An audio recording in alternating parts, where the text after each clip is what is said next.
Last week we looked at inputs to control systems, step, ramp and pulse, and we had a particular focus on the response in the time domain for first order systems. And then we just had a small discussion about final value theorem and how to determine the steady state value that you have as time tends to infinity. Well, this week we're going to continue that discussion, but looking at second order time response for second order systems. Now, it's worthwhile to look at the time response for second order systems because many systems, physical systems, that would normally have a higher order than second order can actually be well represented by a second order system.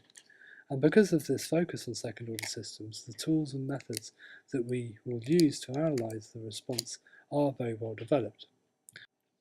We'll now return to the lecture. Second order systems in general are characterised by two terms.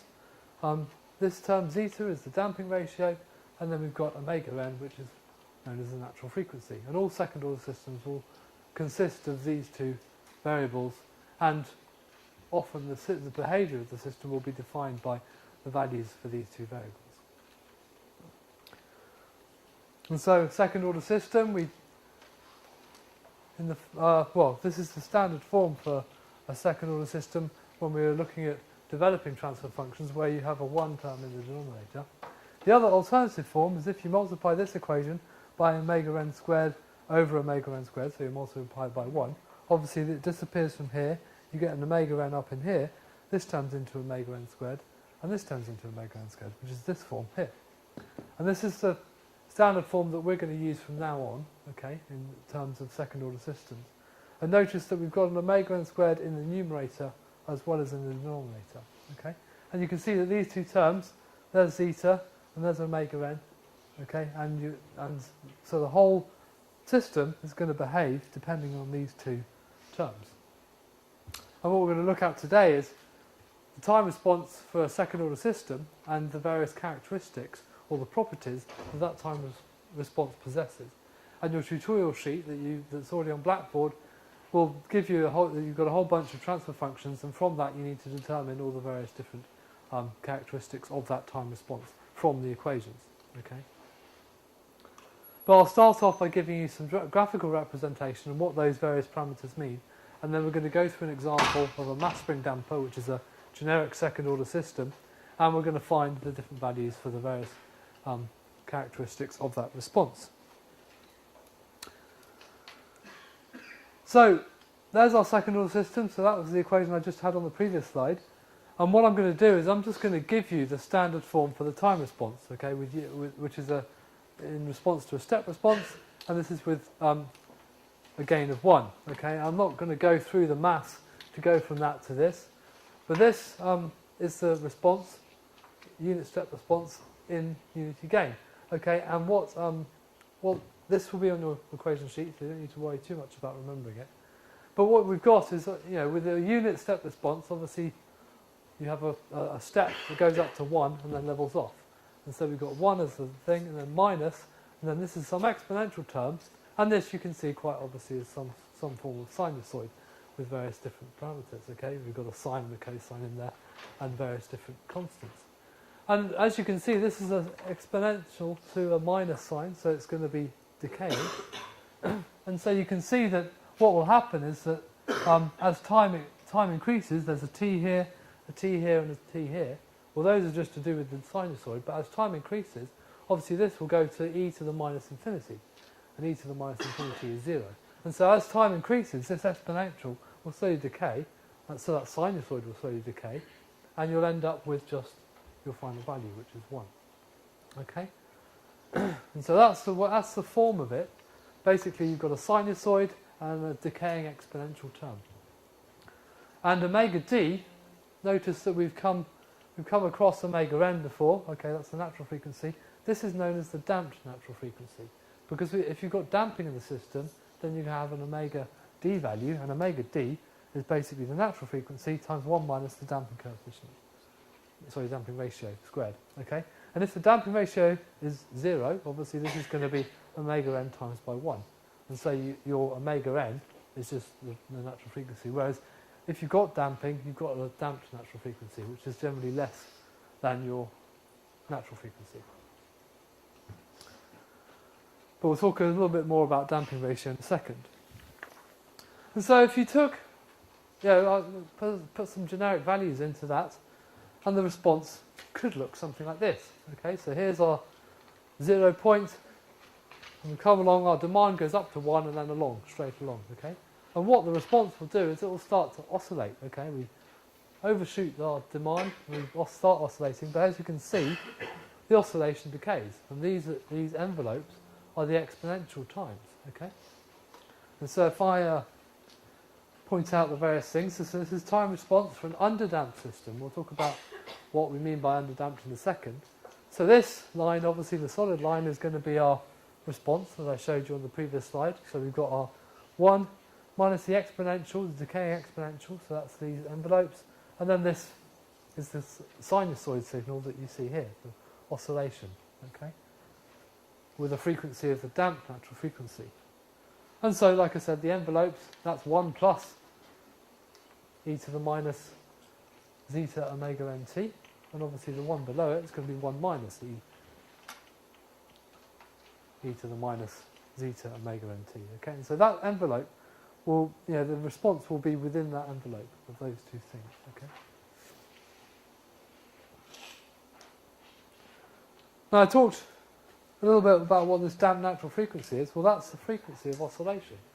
Okay, and what I've got here is the period. The period is obviously 2 pi divided by your omega, and that's the time that it takes for one oscillation. And that's constant. It doesn't matter the amplitude.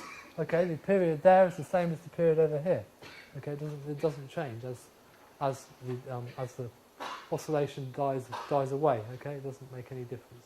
But it's not the natural frequency. It's the damped natural frequency, which is omega d. Now I said this is an underdamped system. Well, that depends upon this value for zeta, the damping ratio. Okay, and what I've got here is a whole bunch of different zetas for the same system, but with different zeta values. And what you have is a whole different sorts of response. Okay, the increasing zeta goes this way. Okay, so if the zeta is low, then you get an oscillatory response, and as you increase zeta, you go past this point, which is zeta equals 1, and I'll talk about that in a second, to this situation where there's no oscillation and it takes a long time to reach the value. Okay, on this side it's called underdamped, this is critical, and this is overdamped, and we'll discuss the characteristics of that. And so if I mark out underdamped, zeta is less than 1. Okay, and so you've got these responses here where essentially each of these will overshoot your demand value of 1. Okay, you can see that this overshoots obviously by a long way, and this one just overshoots a little bit here before settling. Okay, if you have overdamped systems, then obviously there's no overshoot, and you just take a long time, depending on your value. If you've got a large value for one, so say this, I don't know what the value was for this one, but let's say it's 4, then it's going to take a long time to actually reach the value, and it will never overshoot.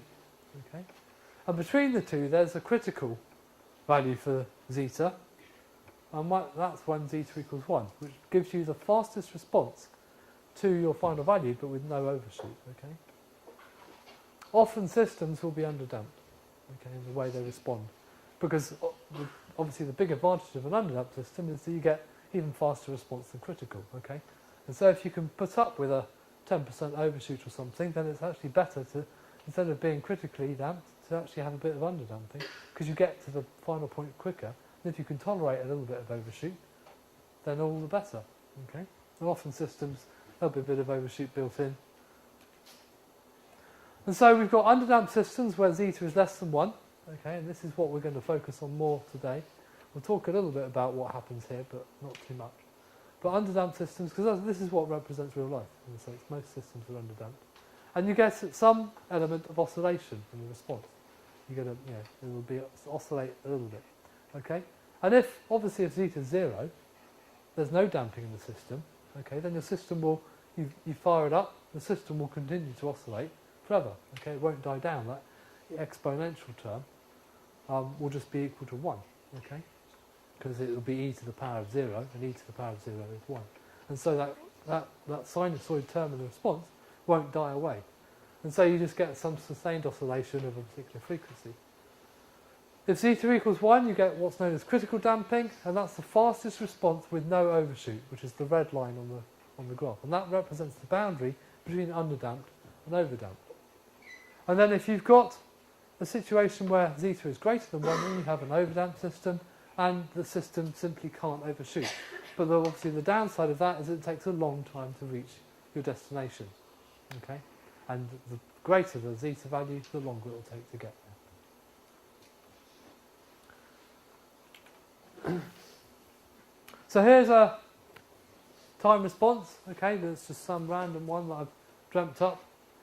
Okay, and you can see that it overshoots slightly, and there's almost a complete, well, it's a complete oscillation, perhaps a bit over one oscillation, okay? And then it settles on the demand value, which in this case is 1. Now, there are a few features of this system that we can determine from the equation, okay? And that equation, obviously, like I said, involves zeta and omega n, and by consequence omega d, okay? And that based on those values, we can make some judgments and some calculations based on those values to represent this equation. And so these are I've called performance criteria. The first one is what we call the rise time, okay? And that is the time it takes from 0 to obviously TR, which is the rise time, for the system to reach your starting point to your steady state value, okay? And obviously that's, if you overshoot, then you're going to meet your steady state value. If you've got a system where you're overdamped, then you don't have, in a sense, you almost never reach your steady state value because there's that decaying exponential. You'll get closer and closer. And so we determine the rise time for an overdamped system to be between 10% and 90%. So when you get from 10% to the final value to 90%, and then that's considered to be your rise time. Because if you've got an overdamped system, then not only does it not overshoot, but you also have a slow start-off as well. Okay. So we determine the rise time for an overdamped system to go from 10% to 90% amplitude. Okay. Obviously, for an underdamped system, you're going to overshoot. So it's the time at which it crosses over that overshoot time. Peak time. Okay. Well, that's the time it takes for it to reach a maximum amplitude of overshoot. Okay, and that's denoted by TP.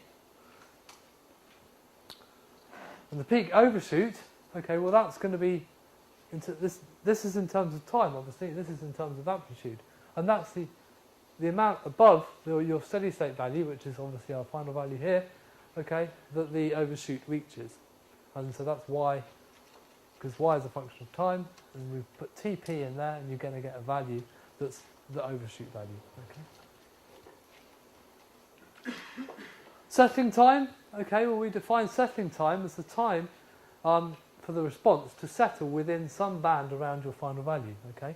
And often the value that's used is plus or minus 5%, so obviously here we're 95% of the value, and this is 105% of the value. And it's, once you reach that point, okay, any response beyond that will be within that band, okay? And so we're using the 5% settling time, and in this case that's this point here, this one, which is our settling time, 5% settling time. Obviously if we had a 2% settling time, then we'd be further along, because that would be the point at which your response is within 2% of the final value. And 1% settling time, and so on. There's different criteria. We'll generally use the 5% settling time because that's good enough. If we're within 5% of our final value, that's pretty good going. And of course, the last performance criteria is the number of oscillations before you reach this point. Okay, so in this case, we've got, if you imagine this is the trough of a cosine, okay, or sinusoid, okay, then you reach a peak, and then there's another trough, and so there's one oscillation from there to there, and then we've got a bit more of one oscillation. So in this case, we've got just over one oscillation before you reach the settling time, Ts. So, how do we calculate these various things? Well, the rise time, okay, is by setting your response to be 1, or your final value, okay, and then you've got to do loads and loads of manipulation. You know, you've got that long equation with exponentials to the power of something times t. You've got your sinusoids with t in. You do lots of maths. I'm not going to bore you with it. But you end up getting this as your equation. Okay, and so you've got 1 over omega d times by pi minus the inverse tan of 1 minus zeta squared square rooted over zeta. And you get a value in terms of seconds, okay, which will be the rise time for your system. Now this is for an underdamped system, okay, and like I said, we're going to focus mostly on underdamped systems. So this is for an underdamped system, and this is the rise time, okay. Now on your tutorial sheet you'll get this equation, so you don't need to worry too much about having to remember it. And so you can see quite simply that if you've got a low damping ratio, so if this value is small, okay, you get a faster response because you're going to get a tangent of infinity, and tangent of infinity is pi, and so you get pi minus pi. And so you end up with a very quick response because that whatever's in that bracket will be very small. But the issue that you get is you end up with an oscillatory response.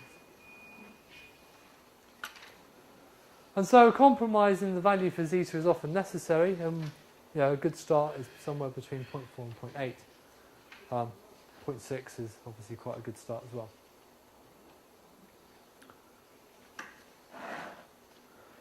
So the other thing is the time to peak. Okay, well that's from inspection. For an oscillatory system, is the time to peak is 1/2 of the periodic response. Okay, and so you take your periodic response. So there was our period, if you remember, was 2 pi over omega d. Well, obviously half of that, the 2's cancel, you end up with pi over omega d. But hold on a second, well, let me just go back to the response and you'll see what I mean. So as I said, with this system, you've got an oscillation. This is a trough of a cosine, or a sinusoid, okay, and this is the peak, and then there's the trough. Okay, and so the time to the peak, okay, is obviously going to be 1/2 of your period. Okay, the period, like I said, was here for one oscillation. Well, half of it is the peak, and so that's where that comes from. But the other way to find it is to do it mathematically. You can go through, and we all know from school math that you can find the maxima of a curve by taking the derivative and setting the derivative to 0, because obviously when the slope of a curve is 0, then we know we've reached a maximum or a minimum of a parabola or whatever it was you're looking at. So if you set the derivative of that response to 0, you get this is one of your solutions, okay? And one of the solutions happens to be your peak point. Obviously there's going to be more than one solution. There'll be one solution at 0, and there'll be solutions wherever you've got this oscillation changing direction, okay? But the first one that's not 0 will be your peak oscillation. And so that's pi divided by the damped natural frequency. Peak overshoot, well, we use that value for TP and we stick that into our equation, and then you evaluate the equation. And so there's our equation, and instead of T now I've got TP, which is our peak value, and so you bung that value in and you solve the equation, because we know these various things from the transfer function. I'll talk about that in a second. And you get a value which will be your peak value, okay? And that's the absolute peak value. Obviously the amount over your thing you need to subtract your steady state value from.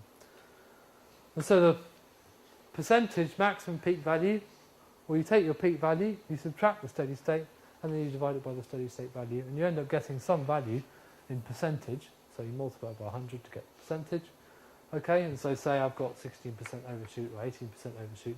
Well, that's how you calculate the overshoot in terms of percentage. And this is a standard method to calculate percentages.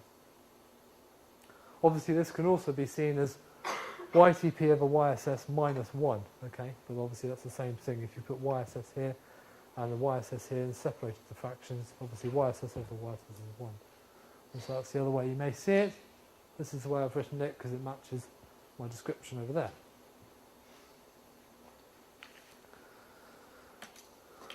Then we have settling time. Well, settling time is that TS, okay? And the way we work out settling time is we just take that exponential, that decaying exponential, and when that is less than 5% or 0.05, okay, then obviously you're within that 5% of your final value, because that that exponential will die away with respect to where the final value is going to be. Okay, and so you take this term, okay, and you equate to 0.05, giving the 5% settling time, and then you solve for t. Okay, there is TP, that should really probably be TS. TS down here.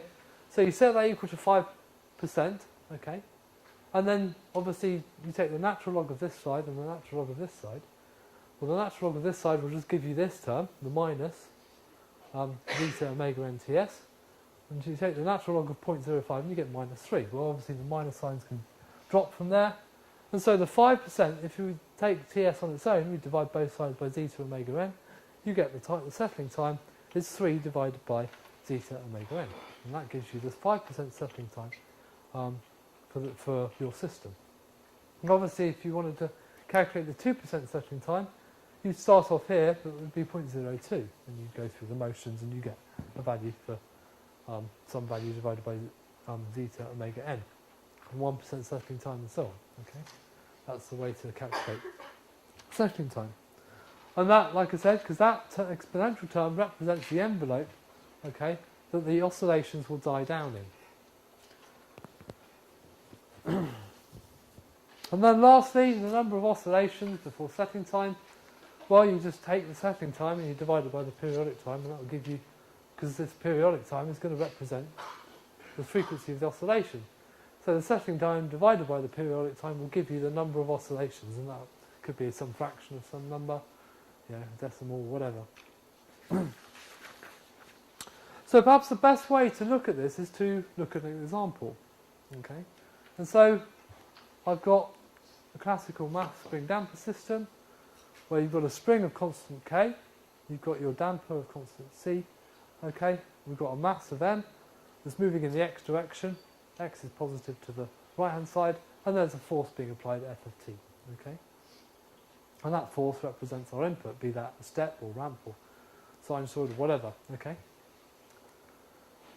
And so let's put some values to this. Our mass is 1 kilogram, we've got a spring coefficient of 4 newtons per metre, so that's our K value, and a damping coefficient of 2 newton seconds per metre, so that's our value for C. And so if you go through the motions that you did in the first couple of weeks of this course, you will end up getting a transfer function for this system. Okay, so G of S is obviously this in the S domain divided by the force in the S domain. That's our transfer function, because this is our input, this is the output. And this was in one form, okay. That should be a 1, by the way. No, I can't remember. What's going on here? That's not right. Okay, but anyway, you multiply through by n, and you get this. Yes, okay, so that's fine. Yes, sorry, that is correct. Because n is 1, obviously, when you multiply through by n, this is 1 times s squared. And so you end up with this as your transfer function. And this is in the standard form that we're looking at, okay. And so we can go through and we can determine various things. Well, we know that this term here is omega n squared. Okay, so to get omega n, you take the square root of 4 and you get 2. Nice and simple. This term, 1/2, okay, well, there's a couple of ways you can calculate that. One way is you know that this 2 value has to equal 2 zeta omega n, okay, because if you went back to the original form, you'll see that, for those of you with the slides, the original form's on slide 3, you saw that this term here was a 2 zeta omega n. Let me see if the pen's working, so I can write it. I don't know whether this is going to work. We know the middle thing, 2 zeta omega n. Okay? Well, if we know omega n is 2, and then we've got a 2 here already, okay, so this term must be a half for that term to equal 2. Yeah, this equals, in this case, equals 2. And so if this term is 2, and this term obviously is 2, then this must be 1/2 for that whole thing to equal 2. Okay, so that's where that 1/2 comes from. And then omega d, as you calculate from these two values, you have omega n minus 1 minus zeta squared. Well, 1/2 squared is a quarter. 1 minus a quarter is 3/4, so you end up with 2 times 3/4. And obviously the 4 can come out, because the square root of 4 is 2, so you end up with 2 over 2, which is 1, and you're just left with root 3. And so the damped natural frequency is root 3 radians per second, but our natural frequency is 2 radians per second. Root 3 is less than 2. Okay. And our, like I said, our damping ratio is zeta. Let's assume we're going to put a unit step input, so that's, we know what that is. That's R over A, 1 over S. So here's our transfer function. Now, this is not quite in the standard form. If you remember, the standard form was omega n squared divided by S squared plus 2 zeta omega n plus omega n squared. Okay? And what do you notice about that term? Well, this omega n term, this last term on the denominator, must equal the term on top for that response to work. Whereas in this case, obviously we've got a 1 on top and a 4 on the bottom. And so what we need to do is we need to multiply this transfer function by 1 over 4, a quarter, and then we can put a 4 on the top. So to put it in standard form, the numerator must equal omega n squared, so we multiply by a quarter. And so what you do is you put a quarter there, and you put whatever's on the bottom down here up there, because obviously to get back to that you would cancel those two terms and you end up with the original. So it's the same thing, but we've added an extra term in so that this term can equal that term.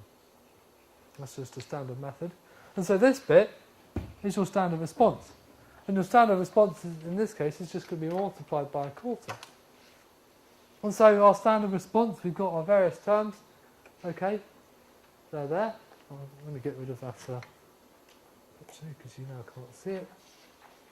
So those are what we calculated before. Omega n, zeta, and omega d. And so our standard response, you stick in those values for where they were represented in the final thing, and you end up with this equation, the whole thing multiplied by a quarter, because that quarter is a constant, doesn't change with time, so you just multiply the whole response by a quarter. Okay? And so there's our response. And so if you plotted this equation, you'd get the response that you get for this system. Which I haven't done, so I don't believe. Oh, I have done right at the end. Okay. So this is the response you get. And so we can go through and work out the various things. Now that we've got these values, periodic time, well, that's 2 pi over omega d, so that's 2 pi over root 3. So 3.628 seconds is our periodic time. Okay, so that's the frequency of oscillation. Every 3.628 seconds, you're going to get one oscillation. The rise time, well, we use our equation that we got. Okay, you bung in the numbers and you solve for it, and you get the rise time. It takes 1.2 seconds for it to reach 0 to your settling time, the final value. Time to peak, well, we said that was 1/2 the periodic time. So you take your periodic time, you divide it by 2, and you get this value. Although that's not quite divided by 2, is it? Interesting.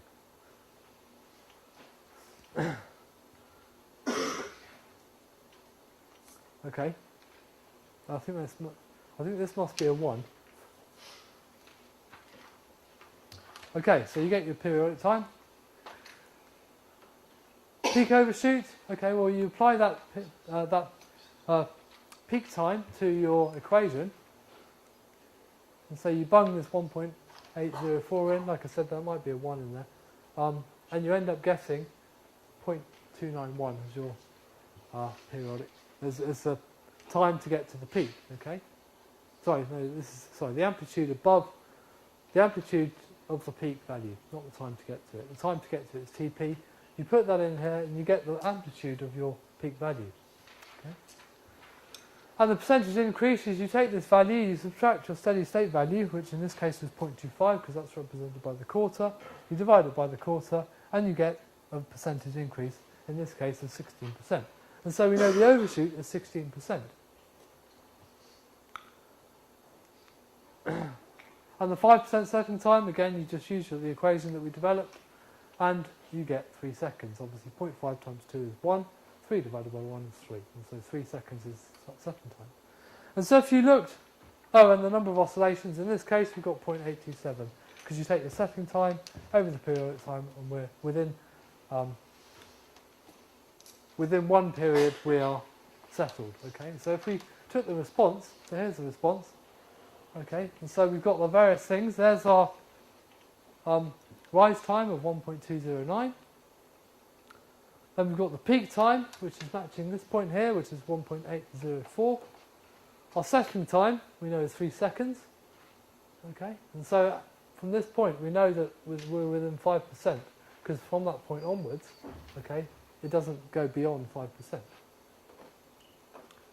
And the periodic time in this case is 3.628. Okay, so that's obviously for one oscillation. Okay, and you can see that that's greater than where the settling time was.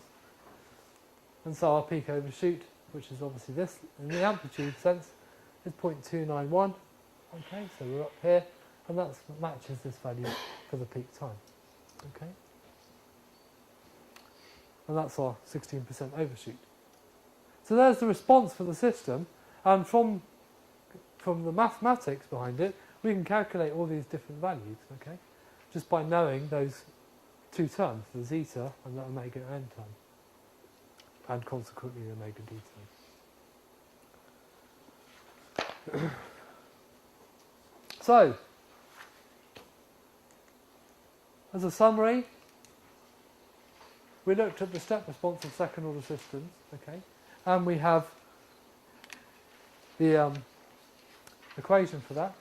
Second order systems are really useful because they can be used to represent many higher order systems, and like I said, later on in this course you'll be designing controllers that will make, you know, say a third order or a fourth order system to be second order dominant, in which case you can ignore the higher order bits and the system will respond like a second order system. The response is defined by these two terms, the natural frequency omega n and the damping ratio, and the damped natural frequency you can get from those two values. Okay, and so your response is going to be defined by those two things, and they're shown up in the transfer function. You can generally find those values from there. The damping ratio relates to the oscillation and response. Okay, so obviously a large damping ratio, you've got no oscillation. A low damping ratio of less than 1, you're going to have some oscillation, and that relates to the oscillation. And obviously, because that affects your damped natural frequency, it also affects the frequency of the oscillation. And the performance criteria that we looked at rise time, peak time and amplitude, and the settling time, and then there was various other things, number of oscillations being one of them, and the periodic time, which we can calculate. And so, tutorial sheet 4, this is what we're up to now, and this is essentially a set of problems, and fortunately we've got enough time to do one of them, so I'm going to do one of them. There's a set of problems where I'm giving you the transfer function, and we've got to work out various values. Okay, and so if you don't mind, we can go through one, and that will give you an idea of where to start.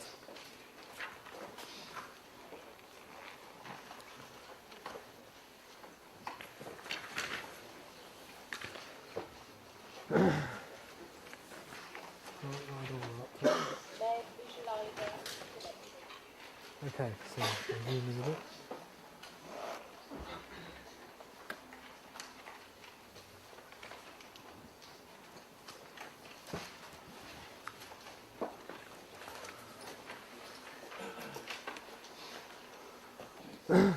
So the first problem on the tutorial sheet, am I within?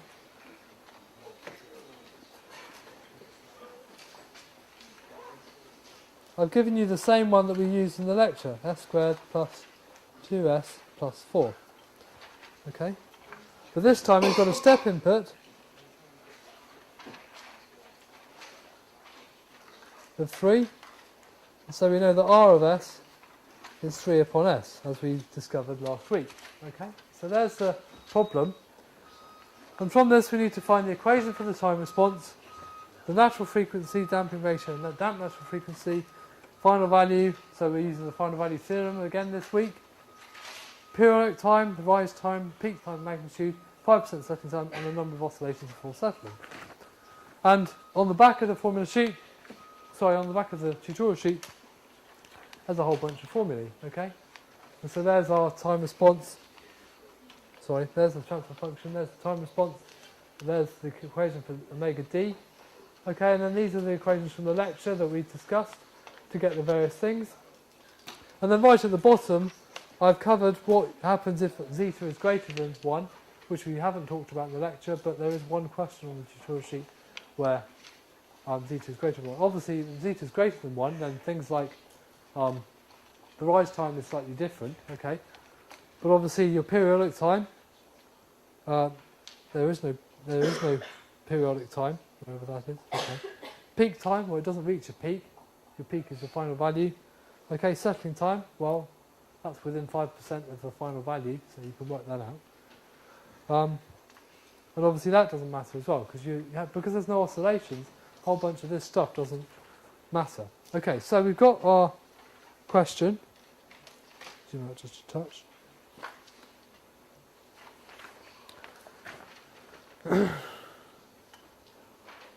And so what we do is we take again, we want omega n to be on, omega n squared to be on the top again, so we do the same thing. We can say that GS is 1/4 of 4 over s squared plus 2s plus 4. Okay, and so we can make the same judgments about the various values. Omega n is the square root of 4, which equals 2 radians per second. Zeta, okay, well, like I said, this value here, that's 2 zeta omega n, which equals 2. Okay, so if we've got 2 zeta times 2 equals 2, then one of those 2's cancel, so zeta must equal 1 over 2. So that's a half. There's no units for zeta, it's a ratio, okay? And we know that omega d is going to be omega n times the square root of 1 minus zeta squared. And so we've got 2 times by 3/4. That comes out, so we end up with root 3. And so for part A was find the formula, or you just apply the formula. C over T. Don't forget the quarter, equals 1 divided by 4 multiplied by 1 minus e to the power of minus zeta omega nt. So we've got zeta, which is 1/2, omega n, which is 2 times by t. Then we've got zeta, which is 1/2 omega n over omega d, so that's 2 over root 3 sine omega dt plus the cosine of omega dt. Okay.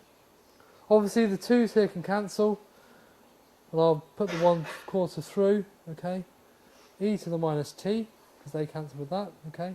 Then here we've got those 2 cancel, so we end up with 1 over root 3 sine root 3 t plus cosine root 3 t. That's the answer. But we've forgotten, this is the answer for the 1/4, we've forgotten the step input is 3. And so we have to multiply this whole thing by 3. Okay? And so instead of that being 1 there, so this should all be multiplied by 3, going to the step input, multiply this whole thing by 3, and we end up with this being 3/4 minus 3/4 e to the minus t 1 over root 3 sine root 3 t plus cosine root 3 t. Okay? Because of the input being 3, obviously you multiply the output by 3 and you get more value. So that's part A.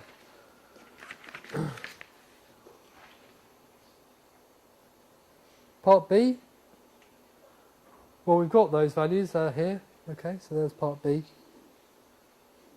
I'll ask for those values. So that's part B. See above. Part C was applying the final value theorem. Well, we know that the final value theorem we did last week is the limit as s goes to 0 of s times c of s. Okay, well the c of s we know is going to be g of s times r of s, so that's going to be s times 3 of s over 1 over s squared plus 2s plus 4. Okay. Well, that s cancels with that s. Okay, and as s goes to 0, that disappears and that disappears, so we end up with 3 over 4, 3 quarters. Okay, and that matches with our final value, because obviously as t goes to infinity, which is what we mean by s going to 0, as this goes to infinity, this term drops to 0. And so we end up with 3 quarters minus 3 quarters times 0 times some sinusoid. Well, anything multiplied by 0 is 0, and so our final value is that. And that's proved here. Okay? Those two terms cancel, this turns to 0, this turns to 0, and 3 times 1 over 4 is 3 quarters. Okay? So it's the same thing. So that's the final value theorem. D, periodic time. Okay, well that's simply the period, it's 2 pi over omega d, and so the answer is 2 pi over root 3, which is 3.628 seconds.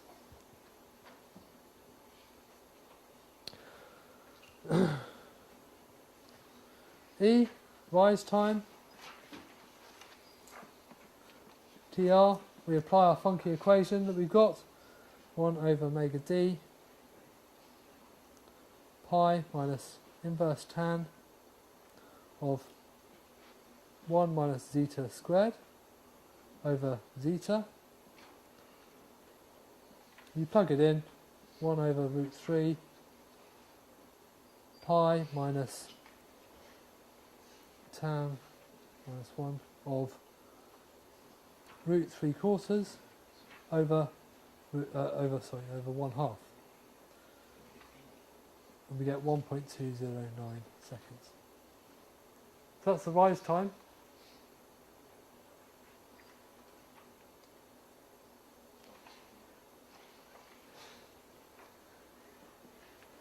F asks for the peak time, but it's 1/2 the period, so Tp is 1/2 times by 2 pi divided by omega d.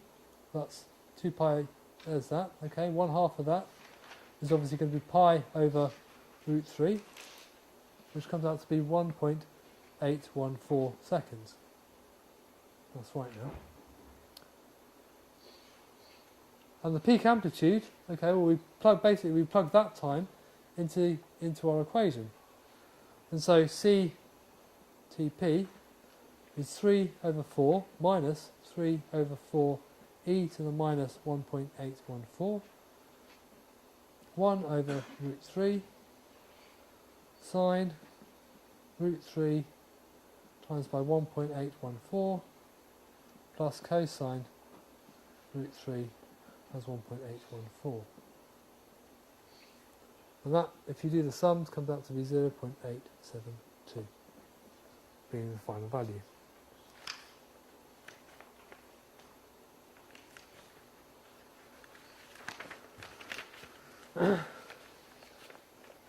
G is the settling time, TS. Well, we know that the 5% settling time is 3 over zeta omega n, and so that's going to be 3 over 1, which equals 3 seconds. And H is the number of oscillations, which we know is TS over period, and so that's 3 divided by 3.628, which equals 0.827.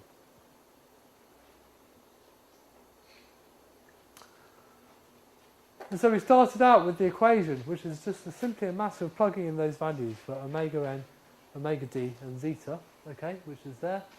And because our input this time wasn't a unit step, it's a step of some value, we just multiply the equation by that value. For the values for omega n and zeta and omega z, well, you had to find them to use the equation, so I've just put C above because we've got them.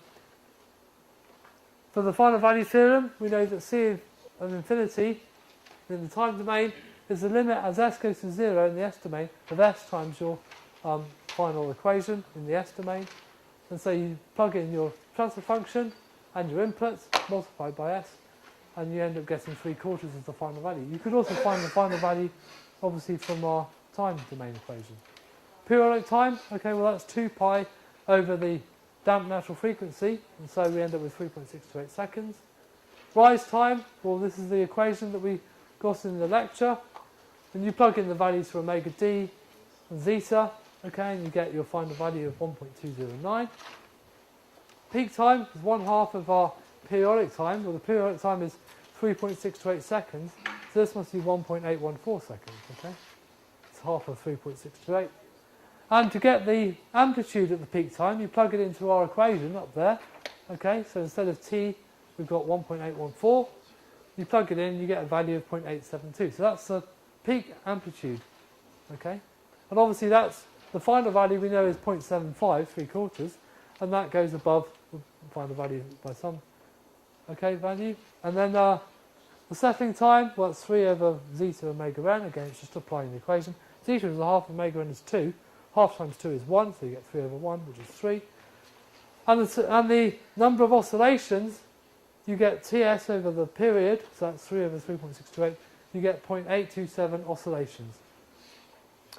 Okay, is that clear? Yeah? And so the rest of the tutorial sheet looks just like that. Okay, here it is. And so there's a whole bunch of different transfer functions down here that you have to work out those various terms for. And then right at the end, there's a little exercise. What's the equation for the 2% settling time and the 1% settling time? Okay? And like I said,